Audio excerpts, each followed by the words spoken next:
Allô? Le génie? Alors dis-moi, c'est quoi cette soupape qui calme vraiment le volcan? On vient de parler du volcan, de cette intensité émotionnelle qui déborde. Alors la question naturelle, c'est comment on fait redescendre ça? Et je vais te donner une réponse honnête. Il y a des soupapes qui donnent l'illusion de calmer. Et il y en a qui calment vraiment. Scroller pendant des heures, regarder des séries en boucle, manger sans faim, s'isoler dans le noir. Ces stratégies ont une chose en commun, elles coupent le signal. Elles mettent le volcan en veille, mais la lave est toujours là. Ce qu'on cherche, ce n'est pas couper le signal, c'est traverser l'émotion jusqu'à l'autre. Et pour ça, il faut bien sûr passer par le corps. Au cœur de ton système nerveux, il y a un nerf fascinant. On en a déjà parlé, le nerf vague. Il relie ton cerveau à presque tous tes organes, le cœur, les poumons, les intestins. Et il a un rôle extraordinaire. C'est le frein de ton système nerveux autonome. Quand il s'active, il dit à tout ton corps: tu peux sortir de l'état d'alarme. Tu es en sécurité.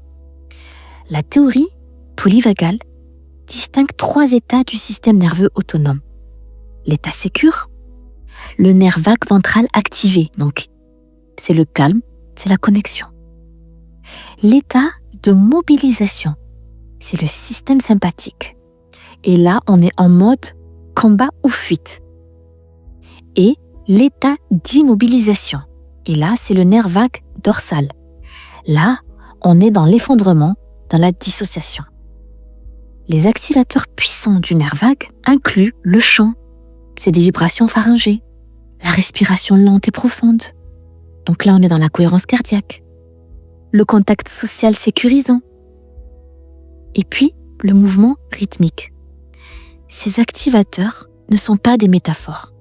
Ils ont des effets mesurables sur la variabilité de la fréquence cardiaque, marqueur objectif du tonus vagal.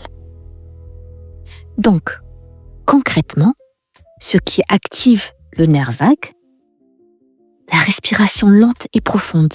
Inspirez 5 secondes. Expirez 7 secondes. Le chant. Les vibrations dans la gorge et dans la poitrine. Le mouvement rythmique.